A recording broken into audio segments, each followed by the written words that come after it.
இன்றைய நாளுக்கான பிரார்த்தனை. இந்த பிரார்த்தனையுடைய கட்டங்கள், இதுக்கான கெடுகள், ஒவ்வொரு நாளும் நம்ம சில விஷயங்களை பண்ண வேண்டியதாக இருக்குது. அடுத்தடுத்த லெவலுக்கு நம்ம கொண்டு போகிறதுக்கு நம்மளுடைய மைண்ட் செட் இந்த பிரார்த்தனை பண்ணும்போது எந்த மாதிரி இருக்கணும் அப்படின்றதுக்கான ஒரு சிறிய வரைமுறைகளை நான் சொல்கிறேன். அந்த வரைமுறைகளுக்குள்ள உங்களுடைய மனசை கொண்டு வச்சு நாளுக்கு நாள் உங்களுடைய பிரார்த்தனையோடைய பலத்தை அதன் மூலமாக மேம்படுத்த தொடங்குங்க. ஒவ்வொரு நாளும் ஒவ்வொரு விஷயமும் எந்த ஒரு காரணமும் இல்லாமல் நடக்காதுன்றத மனமாற யோசிங்க, மனமாற நம்புங்க. ஒரு விஷயம் நல்லதாக நடந்தா எல்லாம் நன்மைக்கேன்னு எடுத்துக்கோங்க. ஒரு விஷயம் கெட்டதாக இருந்துச்சுன்னா அதுவும் நன்மைக்கேன்னு எடுத்துக்கோங்க.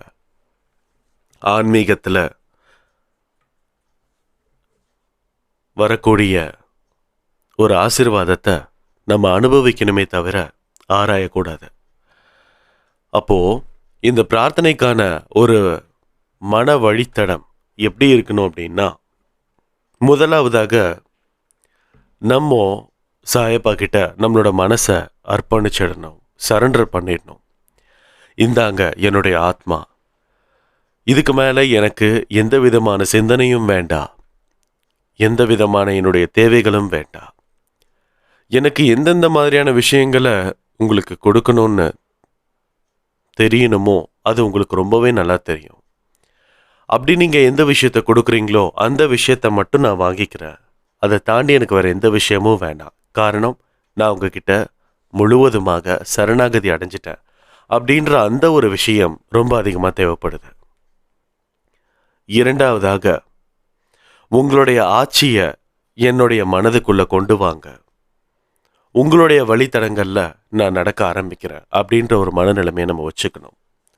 அப்போது அவங்களுடைய ஆட்சிகளை நம்ம கொண்டு வரும்போது, நம்ம மனசுக்குள்ளே கொண்டு வரும்போது, நம்மளுடைய மனது ரணப்படுத்தப்படும்படி நிறைய விஷயங்கள் நிச்சயமாக நம்ம வாழ்க்கையில் நடக்கும். அப்படி இருக்கும்போது, ஒரு அரசு சரியில்லாமல் நடக்கும்போது உடனே நம்பிக்கை வாக்கெடுப்பு நடத்தி அந்த அரசியல் களத்தை, அந்த ஆட்சியை கீழே தள்ளி வேற ஒரு ஆட்சியை கொண்டு வரதன் மூலமாக மக்களுக்கு அவங்களுடைய போக்குக்கு ஏற்ற மாதிரியான சில பயன்கள் கிடைக்கிறதன் மூலமாக அந்த ஆட்சியை ஈஸியாக கவுத்துருவாங்க. அப்போது நம்மளுடைய மனசை சாயப்பா ஆட்சி செய்ய கொடுக்கும்போது சில விஷயங்கள் நம்மளுக்கு தவறாக நடந்துருச்சுன்னா கூட உடனே ஒரு நம்மளுக்கு நல்லது பண்ணணும்னு நினைக்கல, இந்த சாய்பாபாவை கும்பிட்டாலே இந்த மாதிரி தான் பிரச்சனை வரும், தொடர்ந்து பிரச்சனை வந்துக்கிட்டே இருக்கும் அப்படின்ற அந்த ஒரு விஷயம் இருந்துருச்சுனாலே நிச்சயமாக நம்ம வாழ்க்கையில் இருக்கக்கூடிய கர்மாக்களை அழிக்க முடியாது. அப்போது உங்களுடைய மனசை அவங்க ஆட்சி பண்ணுறதுக்கு விட்டுறணும். எந்த விதமான வழியாக இருந்தாலும் அதை தாங்கிட்டு போகக்கூடிய மனதிடம் இருந்துச்சுன்னா மட்டும் சாயப்பா கிட்ட உங்களோட மனசை கொடுங்க. மூணாவதாக, என்னை மன்னிச்சிடுங்க அப்படின்னு மனசார கேட்கணும். நீங்கள் எந்த விதமான தப்புகளையும் தெரிந்தும் தெரியாமல் எத்தனையோ வாட்டி பண்ணியிருந்திருக்கலாம். அத்தனை விதமான தவறுகளையும் மன்னித்து ஏத்தருள் வேணும்னு ஒரு மனதார சாயப்பா கிட்ட ஒரு மன்னிப்பை கேளுங்க. அடுத்ததாக, என்னை வழி நடத்துங்க. எனக்கு வாழ்க்கையில் நிறைய முடிவு எடுக்க வேண்டியது இருக்குது. அந்த முடிவுக்கு எல்லாத்துக்கும் எனக்கு நிறைய விதமான குழப்பங்கள் இருக்குது. அதனால் உங்களோட வழியில் நீங்கள் என்னை வழி நடத்துங்கன்னு சொல்லி மனசார ஒரு வேண்டுதல் வைங்க. நிச்சயமாக சாயப்பா உங்களை ஒவ்வொரு இடத்துலையுமே வழி நடத்துவாங்க. என்னை பயன்படுத்திக்கோங்க அப்படின்னு மனசார சொல்லுங்க. ஏன்னா இந்த உலகத்தில் ஏதோ ஒரு வகையில் யார் யாருக்கோ ஏதேதோ தேவைகள் இருக்குது, ஏதேதோ உதவிகள் தேவைகள் இருக்குது. அந்த உதவிகளை எல்லாமே என்ன பயன்படுத்தி நீங்கள் செஞ்சுக்கோங்கன்னு மனசார சாயப்பா கிட்ட உங்களை நீங்களே கொடுங்க. அடுத்ததாக, ஏழாவது, என்ன மாதிரி ஒன்று அவங்கள ஆக்குங்க, உங்களை மாதிரி என்ன ஆக்குங்க அப்படின்னு சொல்லுங்க. நம்ம ரெண்டு பேத்துக்குள்ளேயும் எந்த விதமான வித்தியாசமும் இல்லாத அளவுக்கு உங்களுடைய மனத்திடம் என்னிடம் வரும்படி முழுமையாக என்னை மாற்றி விடுங்க அப்படின்னு ஒரு பெரிய வேண்டுதலை வைங்க. இந்த மாதிரியான விஷயங்களை நம்மளோட மனசில் நிலைநிறுச்சு நம்ம சாயப்பா கிட்ட மனம் உருகி ஒரு விஷயத்தை நம்ம கேட்கும்போது நிச்சயமா அதற்கான பலன் உடனே நடக்கலைன்னாலும் நிச்சயமா ஏதாவது ஒரு நாள்ல நடக்க ஆரம்பிக்குது. அப்படி இருக்கும்போது நம்மளுக்கு இருக்கக்கூடிய உண்மை தன்மைகள், உண்மையான விஷயங்கள் என்னவென்று முழுமையாக நம்ம நம்பி இருக்கும்போது ஒவ்வொரு விஷயங்களும் நம்மளை சுத்தி மாற ஆரம்பிக்குது. நிறைய மனிதர்கள் நிறைய விதமான உழைப்பை போட்டிருந்தோம் வாழ்க்கையில தோத்து போறதுக்கு ஒரே ஒரு காரணம் தான். என்னன்னா அதுக்கு அவங்களோட மைண்ட் செட், அவங்களுடைய மனோதிடம். அந்த மனோதிடம் எப்படி இருக்கோ அதற்கு ஏற்ற மாதிரி தான் அவங்களுடைய வாழ்க்கையும் அமையும். அப்போ அவங்களோட மனோதிடம் எந்த மாதிரி இருக்கு, என்னதான் உழைப்பு போட்டாலும் இதெல்லாம் ஆகுமா அப்படின்னு ஒரு மைண்டுக்குள்ள அவங்க போய் உட்காந்துட்டாங்கனாலே நிச்சயமா அந்த இடத்துல எந்த விதமான பயனும் இல்லை. எவ்வளவு பெரிய உழைப்பை போட்டாலும். உழைப்பே போடாதவங்க சில பேர் சூப்பராக அவங்களுடைய வாழ்க்கையிலையும் அவங்களுடைய தொழிலையும் வந்துடுறாங்க. எதுக்குன்னா அவங்களோட மைண்ட் செட் காரணம். அதுக்காக அந்த மைண்ட் செட்டை மட்டுமே வச்சுட்டு நம்ம எந்த வேலையும் பண்ணாமல் இருந்தாலும் எல்லாமே நடந்துடாது. ஒரு 50% அந்த மாதிரியும் இருக்கணும். அப்படி இருக்கும்போது நிச்சயமாக அந்த மைண்ட் செட்டும் ஒரு முக்கிய தேவையாக இந்த விஷயத்துக்கு எல்லாத்துக்குமே அமையுது. ஸோ இந்த மாதிரியான விஷயங்களுக்கு நடுவில் நம்மளுடைய பிரார்த்தனை என்னன்றதை பார்த்துடலாம். இன்றைய நாளுக்கான பிரார்த்தனை.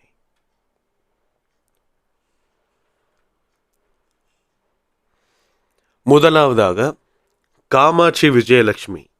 இவங்க என்னன்னா அவங்களுக்காக ப்ரே பண்ண சொல்லியிருக்காங்க. அவங்க குடும்பத்துக்காகவும் ஒரு மகிழ்ச்சிக்காகவும் ஒரு அமைதிக்காகவும் ப்ரேயர் பண்ணிக்க சொல்லியிருக்காங்க. நிச்சயமாக இந்த காமாட்சி விஜயலட்சுமின்றவங்களுக்காக ஒரு பெரிய வேண்டுதலை வச்சுக்கலாம். இவங்க குடும்பத்துக்காகவும் இவங்க குடும்பத்தில் இருக்கக்கூடிய ஆட்கள் அமைதியாகவும் மகிழ்ச்சியாகவும் இருக்கக்கூடிய ஒரு மனநிலையை இவங்க எல்லாருக்குமே கொடுக்கணும்னு சொல்லி நம்ம சாயப்பா கிட்ட வேண்டிக்கலாம். அடுத்ததாக உஷா முனுசுவாமி. இவங்களுடைய குலதெய்வம் கோயில் கட்டி முடிஞ்சு 6 மாதம் ஆச்சு, இன்னும் கும்பாபிஷேகம் நடக்கலை அப்படின்னு சொல்லி நம்ம ஏற்கனவே ஒரு வேண்டுதலை வச்சுருந்தோம். இதுக்கான நிதி உதவி இன்னும் கிடைக்காம இருக்குன்னு மீண்டும் ஒரு பிரார்த்தனை வச்சுருக்கிறாங்க. நிச்சயமாக இவங்களுக்கு தேவைப்படக்கூடிய நிதி எந்த மாதிரியோ யாரோட வழியிலோ சாயப்பா நிச்சயமாக அவங்களுக்கான நிதியை கொடுக்கணும்.